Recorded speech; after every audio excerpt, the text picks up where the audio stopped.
Autoridades sanitarias de Argentina confirmaron el segundo caso de viruela del mono. Además, informaron de un nuevo caso sospechoso. Para hablar sobre este tema y de si es posible o no que esta enfermedad llegue a nuestro país, nos acompaña Marcelo Cortés, académico de la Universidad de Santiago, doctor en bioquímica y experto en biología molecular de virus animal. ¿Cómo estás? Muy buenas tardes. Gracias, Marcelo, por acompañarnos. Hola, ¿qué tal? Buenas. Marcelo, primero, y lo que probablemente más preocupa a los chilenos, ¿cuán probable es que llegue esta enfermedad a Chile o cuán cerca estamos de que llegue? O sea, en vista de los últimos acontecimientos en donde se ha detectado la viruela del mono en muchos países europeos y últimamente en Argentina, no descarto la posibilidad de que la viruela pueda aterrizar en nuestro país. Y por eso es que las autoridades ya indicaron que el Instituto de Salud Pública está preparándose para esa eventualidad y poder identificar rápidamente con métodos moleculares el virus en muestras humanas de pacientes sospechosos. ¿Hay alguna probabilidad de que, considerando cómo se comporta este virus, se llegue a transformar en una epidemia o eventualmente en una pandemia también? Este virus presenta características que afortunadamente son buenas para poder controlarlo, a diferencia del SARS-CoV-2, que definitivamente se nos fue de las manos en los primeros.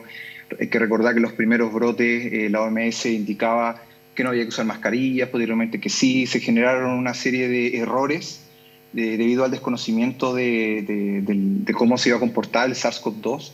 A diferencia de eso, para la viruela del mono hay suficiente conocimiento y están claras las medidas que hay que tomar para poder evitar que este virus se disperse más en el mundo. Y si es que llegan a ocurrir detecciones como el eventual caso que pueda ocurrir en Chile o como ya está ocurriendo en Argentina, hay medidas de confinamiento que se pueden tomar, hay métodos de diagnóstico y lo que hay que hacer es básicamente aislar a las personas el tiempo suficiente como para que esas heridas que se generan, las pústulas, logren cicatrizar hasta generar piel nueva. Una vez que eso ocurre, ya el paciente deja de ser infeccioso.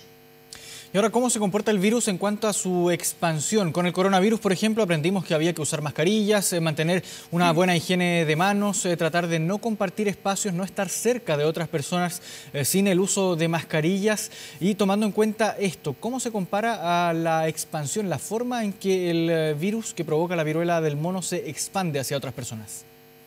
Sí, el virus, estos poxvirus, se pueden dispersar desde el contacto con una persona mediante una conversación, por ejemplo, en que estas gotitas gruesas que uno expele cuando está conversando logran llegar a la mucosa ocular o bucal del interlocutor, o bien con contacto estrecho como relaciones sexuales. También puede darse por mordedura de animales o por manipular carcasas o restos de animales contagiados. Ahora, esto hace que la infección tenga que ser por un contacto mucho más estrecho que con el SARS-CoV-2. Por lo tanto, si uno tomara las medidas, por ejemplo, como uso de mascarillas, como evitar el contacto físico, que todavía son las que se están sugiriendo para el caso de Chile, debería ser suficiente para poder evitar un contagio. Y ahora, en el momento que ingresa el virus al cuerpo humano, ¿cómo se comporta también dentro de él? ¿Qué es lo que provoca? ¿Cuáles son los síntomas que genera? ¿Y qué es lo que provoca dentro también del organismo?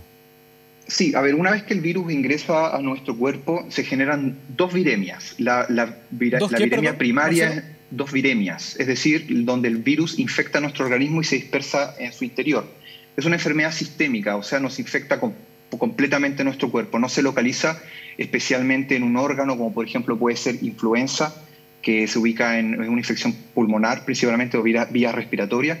En el caso de la viruela y la viruela del mono, inicialmente el virus se va a ubicar en nódulos linfáticos, principalmente cuello, submaxilar, cervicales y eventualmente inguinales. Y eso es lo que diferencia la viruela humana de la viruela del mono. Y es que hay una linfoadenopatía. Y posteriormente a eso se va a ir a otros órganos, como por ejemplo vaso, hígado. Y luego que ocurre esta viremia primaria, ocurre la viremia secundaria, que es cuando el virus comienza a desplazarse y empieza a infectar la superficie de la piel y comienzan a aparecer entonces estas primero máculas o pequeñas manchas y luego terminan en pústulas, es decir, pequeñas lesiones en la piel con acumulación de pus, posteriormente revientan, se secan, se generan costras, la costra cae y queda una lesión en la piel como un hundimiento y una depigmentación. Y eso es el fin de la viremia secundaria y la persona que sobrevive a ello, entonces después de entre 2 y 4 semanas ya queda sin la posibilidad de infectar y se cura o se sana naturalmente. ¿Cuánto se demora también este virus en incubarse dentro del cuerpo? Se postula que es entre 1 o 3 días, se han dado casos de hasta 21 días de incubación, y eso también es una ventaja y algo que diferencia con el SARS-CoV-2. El SARS-CoV-2 uno puede contagiar sin estar presentando síntomas mientras uno está incubando la enfermedad. Para el caso de la viruela del mono, durante el periodo de incubación la persona no es infecciosa. ¿Ya? ¿Cuándo comienza a ser infecciosa? Cuando comienza con los síntomas. Por lo tanto, da tiempo entonces a que el virus, reduce el tiempo al que el virus puede estar dispersándose. Es decir, una persona que se siente mal y que está sospechando que tiene viruela del mono, se sugiere que vaya a un centro médico e indique esa sospecha. Y el centro médico o esa institución se van a tomar las medidas de aislamiento y posteriormente hacer los análisis para determinar que lo que tiene es viruela del mono y no alguna enfermedad que puede causar lesiones en la piel, como puede ser varicela, como puede ser sarampión, también gonococo, sífilis, también se pueden producir lesiones en la piel. Entonces, por eso es importante acudir a un centro médico. Ahora, aparte de la aparición de pústulas, que es probablemente el síntoma más evidente de esta enfermedad, ¿qué otra sintomatología puede presentar, por ejemplo, fiebre, algún tipo de dolor, malestar físico?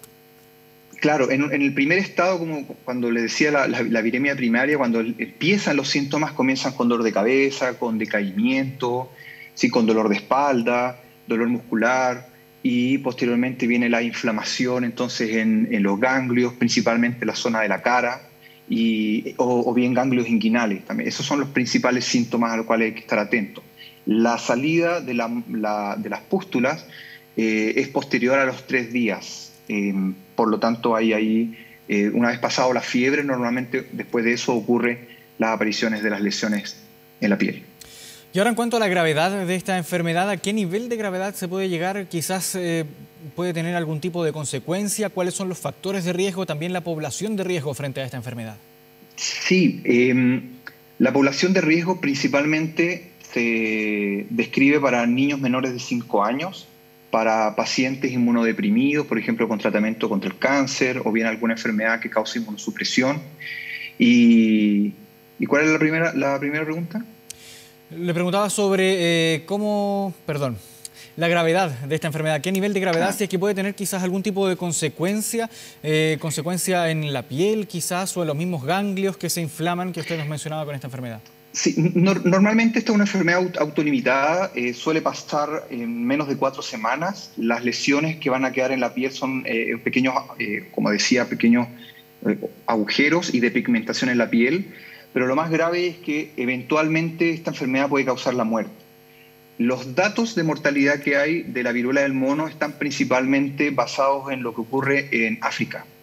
Pero lamentablemente en África, dado el sistema precario de salud que tienen, puede que los datos estén sobreestimados. Debo advertir esto porque la mortalidad en algunos casos ha llegado al 22%.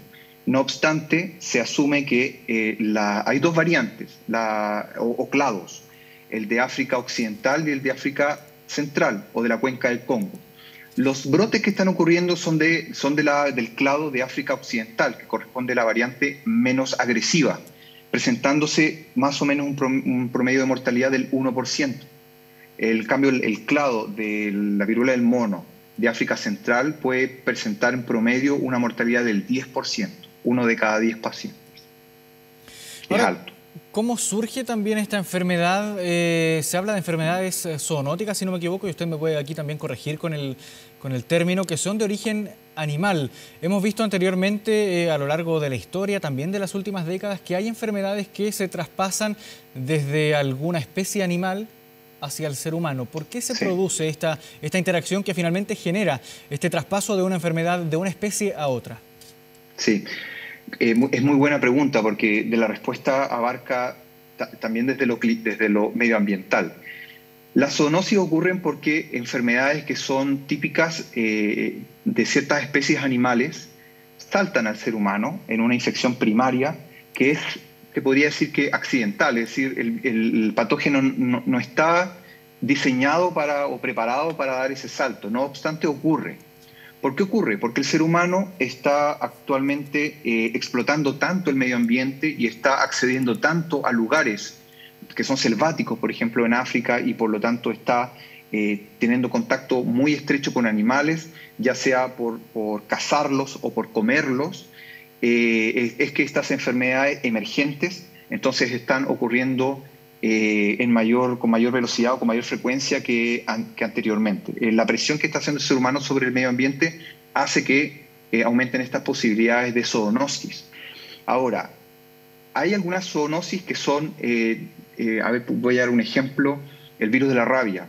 El virus de la rabia es un rhabdovirus que uno lo contrae cuando un animal muerde al ser humano. Ese ser humano contagiado con el virus de la rabia posteriormente no puede contagiar a un segundo ser humano. Lo que está ocurriendo con la viruela del mono, y eso es lo que hace saltar las alarmas, es que a pesar de que las infecciones de viruela del mono han sido reportadas anteriormente en Estados Unidos, por ejemplo, en brotes del 2003, o bien en países africanos como en Nigeria en el 2017 con más de 170 casos, son brotes en donde la interacción humano-humano, o sea, el contagio secundario, es muy raro. Y acá lo que está ocurriendo es que estos más de 200 casos que están ocurriendo, que se han reportado, son de contagio entre humano-humano. Eso es lo que está llamando la atención. Y entonces acá se está probablemente estudiando desde el punto de vista genético el virus, si es que ha ocurrido algún cambio que le haya permitido ganar algún tipo de función, como por ejemplo ser capaz de infectar de un humano a otro de manera más eficiente que los virus originales. O bien que los comportamientos que hayan tenido estos humanos que hayan permitido la infección humano-humano hayan sido de tal nivel de riesgo, como por ejemplo relaciones sexuales riesgosas, que simplemente allanen el camino para que el virus infecte humano-humano de manera más eficiente e inédita hasta este momento. Eso es realmente lo que hay que esperar los estudios epidemiológicos para determinar dónde están ocurriendo los brotes y cómo es que ha llegado a tantos países una enfermedad que normalmente de África a Estados Unidos, por ejemplo, se detenía ahí y no seguía progresando.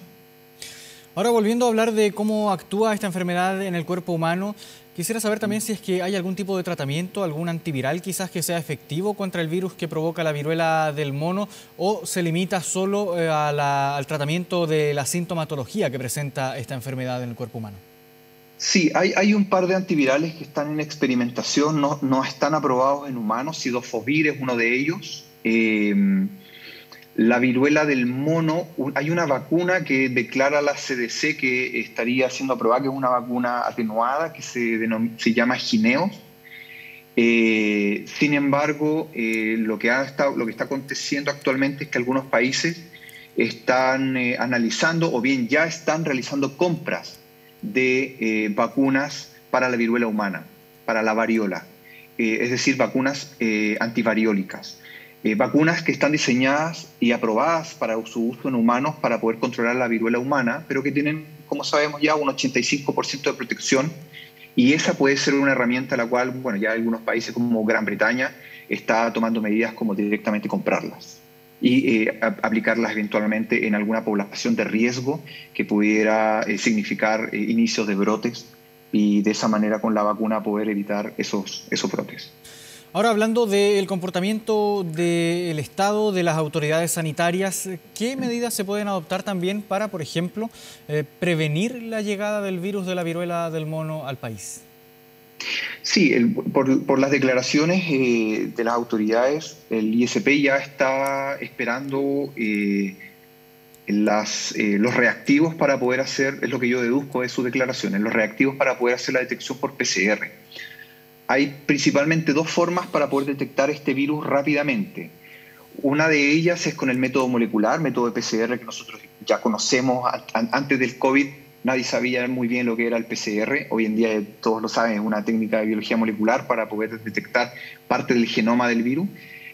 Con el caso de la viruela humana tengo entendido que el ICP está implementando eso, esperando que lleguen los reactivos, pero hay un método rápido también para poder detectarlo y es mediante microscopía electrónica. Es decir, con un microscopio electrónico uno puede sacar muestras de las pústulas y poder intentar visualizar las partículas virales, que son las partículas virales de la familia de la viruela, son partículas virales muy atípicas, son virus complejos, así se denominan, tienen una morfología y un tamaño bien atípico, por lo tanto son fáciles de poder identificar en muestra humana en muy poco tiempo. Por lo tanto, ahí hay dos herramientas que se pueden utilizar para poder hacer la detección y lo que las autoridades van a tener que estudiar y hay que esperar cuáles son las medidas que toman, probablemente elevar algún tipo de información en los aeropuertos, en los puertos, en los puntos fronterizos, como para poder indicarle a la población, a las personas que están ingresando a nuestro país, que presenten síntomas semejantes a el que se detengan ahí entonces y que avisen a las autoridades para que las autoridades sanitarias puedan tomar cartas en el asunto. Intentar evitar que los pacientes que puedan traer la enfermedad circulen libremente. Ahora, las medidas contra el SARS-CoV-2 que se están tomando o que están implementadas ya deberían ser suficientes para poder, si es que llegase algún caso que presente, por ejemplo, las pústulas, poder evitar que se contagie esa enfermedad, que la enfermedad se disperse por la población. ¿Sí? Pero deberíamos estar en próximo tiempo deberíamos esperar alguna información por parte del Ministerio de Salud que tome algún tipo de acción. Bien, Marcelo Cortés, académico de la Universidad de Santiago, doctor en bioquímica, experto también en biología molecular de virus animal. Muchas gracias por habernos ayudado a entender también cómo funciona, cómo opera, cómo actúa el virus de la viruela del mono que ya está en Argentina. Muchas gracias por esta conversación. No, muchas gracias a ustedes.